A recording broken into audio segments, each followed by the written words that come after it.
বিপিএলে এবার বড় চমক নিয়ে এলো শাকিব খান। আইপিএল এর শাহরুখ খানের দল কলকাতার এক ক্রিকেটারকে দলে ভিড়িয়ে রীতিমতো সারপ্রাইজ দিল ঢাকা ক্যাপিটালস, যাকে প্রতি এক ম্যাচের জন্য দিতে হবে 15 লক্ষ টাকা, যার আগমনে দ্বিগুণ হবে ঢাকার শক্তিমত্তা। শাহরুখ খানের দলের ক্রিকেটারকে অন্তর্ভুক্ত করে শাকিব খানের দেয়া সেই চমকের বিস্তারিত থাকছে।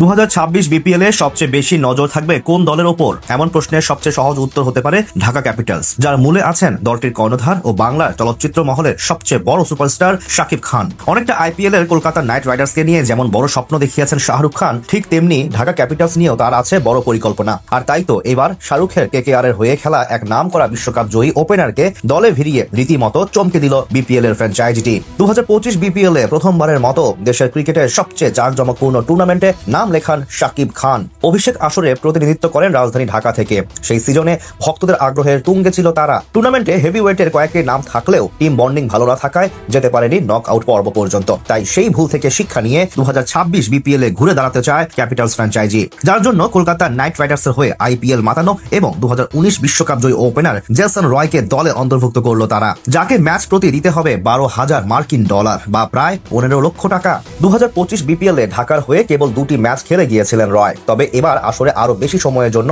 আনা হতে পারে তাকে। শোনা যাচ্ছে টুর্নামেন্টের মাঝপথে খেলতে আসবেন এই আক্রমণাত্মক ওপেনার। আন্তর্জাতিক টি20তে ইংল্যান্ডের হয়ে 66 ম্যাচে প্রায় 24 গড়ে 1522 রান করেছেন 137 স্ট্রাইক রেটে। সব মিলিয়ে সংক্ষিপ্ত ফরম্যাটে জেসন রয়ের নামের পাশে আছে প্রায় 10,500 রান, 6টি সেঞ্চুরি এবং 69টি হাফ সেঞ্চুরি। বাংলাদেশ প্রিমিয়ার লিগে মোট 3 দলের হয়ে 22 ইনিংসে 493 রান করেছেন এই ব্যাটার, যেখান থেকে বলা চলে এবার বিপিএল এ তিনি হতে যাচ্ছেন ঢাকার জন্য বড় তারকা। এদিকে জেসন রয়ের পাশাপাশি নিলামের আগে পাকিস্তানের তারকা ওপেনার উসমান খানের সাথে চুক্তি করেছে ঢাকা ক্যাপিটালস। বিপিএল এর সবশেষ 2 আসরে চট্টগ্রামের 2টি আলাদা ফ্র্যাঞ্চাইজির হয়ে মাত্র 19 ম্যাচে 581 রান করেছেন তিনি, প্রায় 150 ছুঁই স্ট্রাইক রেটে।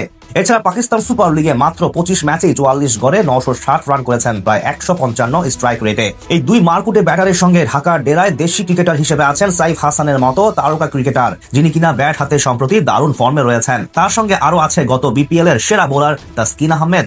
আপাতত মাঠের পারফরমেন্সে উন্নতি আনাই ঢাকার মূল লক্ষ্য, কারণ গত মৌসুমে তিসারা পেরেরা নেতৃত্বে লিটন দাস, মুস্তাফিজুর রহমান, তানজিদ তামিম, সাব্বির রহমানদের মতো তারকা থাকা সত্ত্বেও গ্রুপ পর্বেই বিদায় নিতে হয় তাদের। তাই নতুন মৌসুমে তারকা বিদেশি আর ফর্মে থাকা দেশি ক্রিকেটারদের সমন্বয়ে ঘুরে দাঁড়াতে চায় ঢাকা ক্যাপিটালস। উল্লেখ্য, আগামী 21শে নভেম্বর হবে 12তম বিপিএল এর প্লেয়ার্স ড্রাফট।